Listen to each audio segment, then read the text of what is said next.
बाप्पाचरणी तुम्ही काय मागितलं?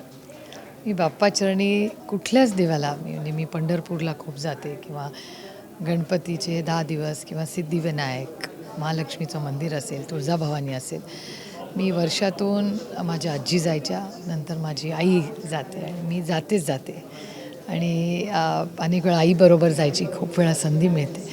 आणि जाताना माझ्या आईनी माझ्यावर एक गोष्ट सांगितली की तिकडे जाऊन जे आयुष्यात मिळालं त्याच्यासाठी आभार मानायचे असतात आणि तो करता करवतो. त्याला माहिती आहे काय करायचं, आपण कोण सांगणार. निवडणुकांचा आता काळ चालू आहे आणि आता काही वेळापूर्वीच बातमी आली की अरविंद केजरीवाल यांनी जाहीर केलेलं आहे की ते 2 दिवसामध्ये राजीनामा देणार आहेत. तुम्ही सातत्यानं उल्लेख करता तो म्हणजे आईसचा, तर त्याचाच हा इफेक्ट आहे? हो, शक्यता नाकारता येत नाही, कारण का ज्या पद्धतीने केजरीवाल कुटुंबावर म्हणजे अरविंदजी ज्या पद्धतीने लढले, त्यांना चुकीच्या केसेस करून ज्या पद्धतीने त्यांच्यावर अन्याय झाला, जेलमध्ये टाकण्यात आलं एका मुख्यमंत्र्यांना, त्यानंतर झारखंडच्याही CMच्या बाबतीत असंच करण्यात आलं.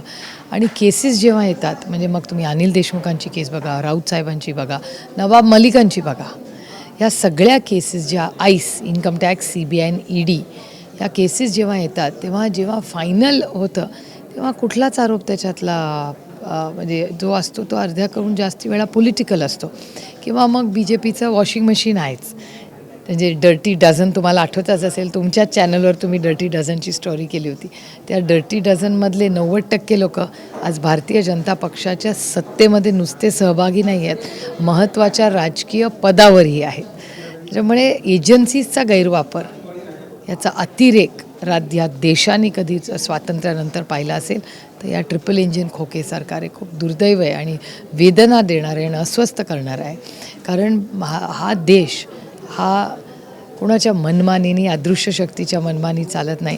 तो भारतरत्न डॉक्टर बाबासाहेब आंबेडकरांच्या संविधानाने चालतो आणि हा संविधानानेच चालला पाहिजे. आणि ह्या भारताच्या दिल्लीमधून लोकांनी निवडून दिलेला आहे. ऑन मेरिट अरविंद केजरीवाल मुख्यमंत्री झालेत आणि शून्यातून त्यांनी हे विश्व उभं केलं आहे आम आदमी पक्षाचं. आणि एवढंच नाही तर त्यांनी पंजाबच्याही लोकांनी त्यांना साथ दिलेली आहे.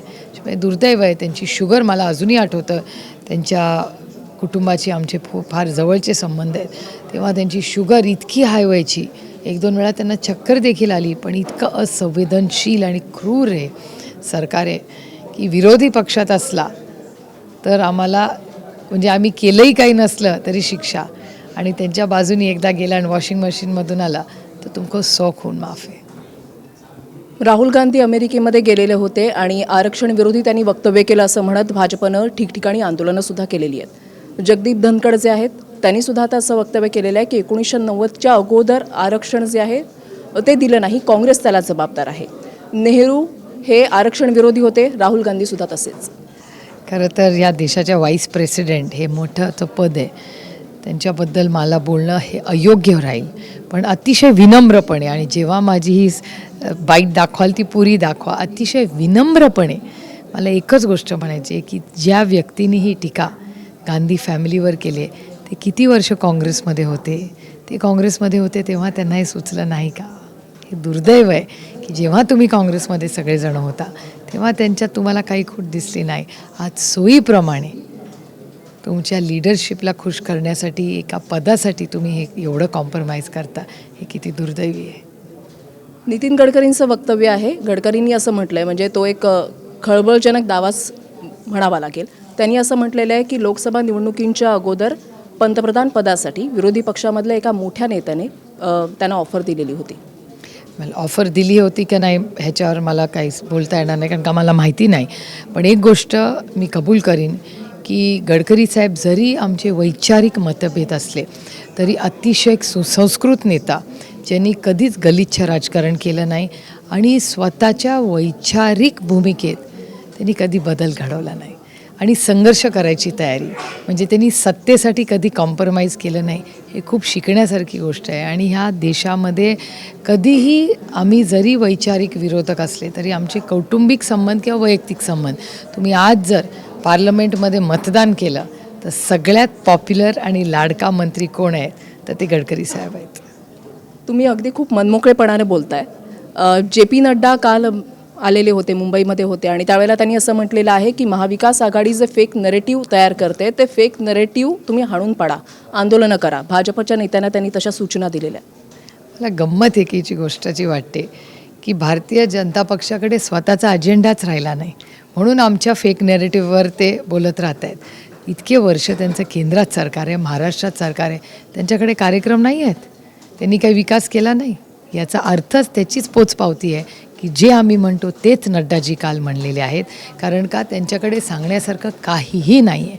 त्यांनी फक्त सत्तेत आल्यावर पक्ष फोडली, घरं फोडली आणि वॉशिंग मशीन चालवलं, एवढीच कामं केलेली आहेत. सत्तेत आल्यानंतर सत्ता काय असते? सत्ता हे एक माध्यम आहे, इट्स अ टूल, ज्याच्यातून लोकांच्या आयुष्यात एक चांगला बदल होऊ शकतो. पण दुर्दैवाने हे 2.5 वर्ष त्यांचं ट्रिपल इंजिनचं खोक्याचं सरकार आल्यापासून या राज्यात भ्रष्टाचार वाढला, महागाई वाढली आणि बेरोजगारी ही वाढलेली आहे. हे दुर्दैव आहे की एवढी मोठी संधी भारतीय जनता पक्षाला होती, पण त्याच्यात महाराष्ट्राच्या पदरात काहीच पडलं नाही. शरद पवारांना टार्गेट केलं जात आहे का? कारण की माजी विधानसभा सभापती जे आहेत अरुणभाई गुजराती, त्यांनी असं वक्तव्य केलं आहे की लोकसभा निवडणुकांच्या वेळेला त्यांना असं सांगितलं गेलेलं होतं की पवारांचा वाडा उद्ध्वस्त करा, मात्र पवारांचे 8 खासदार आले. ठीक आहे, माझं म्हणणं आहे की कुणालाही जर टार्गेट केलं आहे त्याच्यात गैर काय? आपण नेहमी आंब्याच्याच झाडाला दगडं मारतो, बाबळीच्या नाही.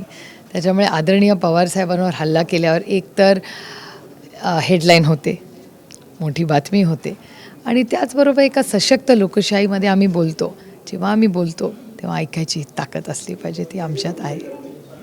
भुजबळांनी पुन्हा एकदा रोहित पवार आणि राजेश टोपे यांच्यावर निशाणा साधलेला आहे आणि अंतरवाली सराटीमधल्या दगडफेकीमध्ये या दोघांचा हात होता असा थेट आरोप केला आहे. खरं तर भुजबळ साहेब हे वयाने कर्तृत्वाने माझ्यापेक्षा खूप मोठे आहेत, त्यामुळे लहान तोंडी मोठा घास मी घेते. त्याच्यामुळे भुजबळ साहेबांकडून खरंच मला ही अपेक्षा नव्हती, कारण का ते सरकारमध्ये आहेत. आणि जर ही गोष्ट खरी असती आणि राजेश भैया आणि रोहितनी काही केलं असतं तर इतक्या दिवसात तुम्हाला वाटतं त्या होम मिनिस्टरनी सोडलं असतं? होम मिनिस्ट्री त्यांच्याच कडे आहे ना, ज्या सरकारमध्ये भुजबळ साहेब आज मंत्री आहेत. त्यामुळे दुर्दैव आहे की आज हे राजकारण ह्या पातळीवर गेलेलं आहे. दगडफेक ही गृह मंत्रालयाच्या आदेशाने झाली. रोहित पवार गृहमंत्री अजून नाही ना, राजेश टोपे अजून नाही. पुढच्या 2 महिन्यांनी दोघातले होऊ शकतील का, ह्याचं उत्तर माझ्याकडे आत्ता नाही. पण आत्ता जेव्हा दगडफेक झाली तेव्हा या राज्याचं गृहमंत्री कोण होतं? बदलापूरची घटना झाली, गृहमंत्री कोण होतं? हिट अँड रनची केस नागपूरलाही झाली आणि पुण्यातही झाली, तेव्हा गृहमंत्री कोण होतं? ड्रग्सचा वाढ जो झालेला आहे महाराष्ट्रामध्ये, तुमच्याच चॅनलवर व्हिडिओज येतात, गृहमंत्री कोण आहे? महिलांवर ते अत्याचार वाढलेत, हा माझा डेटा नाही आहे, केंद्र सरकारचा डेटा आहे. गृहमंत्री कोण आहे? म्हणजे आता या ठिकाणी महिला सुरक्षेचा मुद्दा आला, त्याच्यामुळे हा प्रश्न तुम्हाला जोडूनच विचारते. रुपाली चाकणकर यांच्या सोशल मीडियाच्या ह्याच्यावर खूप काही अश्लील मेसेजेस आलेले आहेत, तर त्यांनी त्याच्याविरोधात तक्रारसुद्धा केलेली आहे. मात्र जर एक लोकप्रतिनिधी म्हणून, एक महिला नेता म्हणून समाजामध्ये वावरत असताना, 4 चौघामध्ये जात असताना जर अशा पद्धतीनं टार्गेट केलं जात असेल तर सुप्रिया सुळेंची प्रतिक्रिया काय? कुठल्याही महिने मी हे व्यक्तिगत, आणि महिलाच कशाला, पुरुषांच्या बाबतीतही माझं तेच मत आहे. हा सुसंस्कृत महाराष्ट्र आहे, हा छत्रपतींचा महाराष्ट्र आहे, शाहू फुले आंबेडकरांचा महाराष्ट्र आहे, हा कैलासवासी यशवंतराव चव्हाणांचाही महाराष्ट्र आहे. त्यामुळे महाराष्ट्रामध्ये पुरुष असू दे किंवा महिला, कुणाच्याच बद्दल पातळी सोडून बोलू नये. आणि लोकप्रतिनिधींनी तर नाहीच, कारण का आम्ही लोकप्रतिनिधी आहोत, लोकांचा प्रतिनिधी म्हणून आम्ही काम करतो. त्याच्यामुळे आमच्यावर तर नैतिक जबाबदारी जास्त आहे की आम्ही जास्त जबाबदारीने वागलं पाहिजे. आणि कुठल्याही नागरिकावर जर चुकीच्या पद्धतीने, महिला असू दे किंवा पुरुष, या कॉमेंट्स वगैरे होत असतील तर या अर्थातच चुकीच्या आहेत.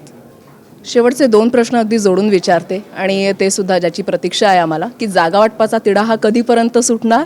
आणि दुसरा प्रश्न म्हणजे जितेंद्र आव्हाड यांनी म्हटलेलं आहे की लहान भाऊ म्हणून आम्ही भूमिका घेतलेली आहे, काँग्रेसला सर्वाधिक जागा, तर ह्या दोन्ही याच्यावर तुमचं काय? नाही, ठीक आहे, आता कोण कसं काय बोलतं हे मला नाही माहिती. पण अर्थातच पुढच्या एक 10 दिवसाच्या आत, म्हणजे आता खरंच तुम्हाला सांगू, सगळे गणपती बाप्पाचा ह्या सगळ्या उत्सवामध्ये इतके व्यस्त आहेत आणि यावर्षी पाऊसही चांगला झालेला आहे. फक्त महागाई फार वाढलेली आहे, त्याचं दुःख आहे. आणि काल तर तेलाचे भाव, म्हणजे एडिबल ऑइल्स जे घरात आपल्याला तेल लागतं, तूप लागतं, त्याचे भाव इतके वाढलेले आहेत. त्याच्यामुळे सगळ्या माझ्यासारख्या महिला या अस्वस्थ झालेल्या आहेत. आणि मी अनेक महिलांशीही बोलले की ही सगळी जी महागाई झाली आहे, कापूरचा पण भाव फार वाढला आहे हो. आणि ही झळ मला एकटीलाच नाही, महाराष्ट्रातल्या आणि भारतातल्या प्रत्येक महिलेला, जी गृहिणी घर चालवते, तिला या महागाईची झळ बसते. त्याच्यामुळे ह्या सगळ्यामध्ये खूप सगळे आता व्यस्त आहेत. पण पुढच्या 8-1 दिवसामध्ये आपल्याला आमच्या भागातलं म्हणजे आमच्या सगळ्या आघाडीचं सगळं कॅन्डिडेट्स आणि कोण किती सीट लढणार हे आम्ही सांगू तुम्हाला. सर्वाधिक जागा काँग्रेसच्या असतील. बघूया ना, अजून चर्चा चाललेली आहे. आणखी एक ताई, खूप महत्त्वाचा प्रश्न, बारामतीमध्ये लढत कशी पाहायला मिळेल? आता बघूया, एकतर आमचे सीट वाटप उद्या, बारामतीची सीट कुठल्या पक्षाला मिळते हा पहिला प्रश्न. आणि त्यानंतर ज्या पक्षाच्या पदरात ती सीट पडेल ते निर्णय घेतील ना की कुणाला कॅन्डिडेट द्यायचं. निवडणुका अगदी तोंडावर आलेल्या आहेत. बाप्पाच्या दर्शनासाठी तुम्ही आलात, मनमोकळ्या गप्पा मारल्यात, संवाद साधल्यात, प्रतिक्रिया दिल्यात, त्याच्याबद्दल आपल्या खरंच मनापासून आभार. थँक्यू.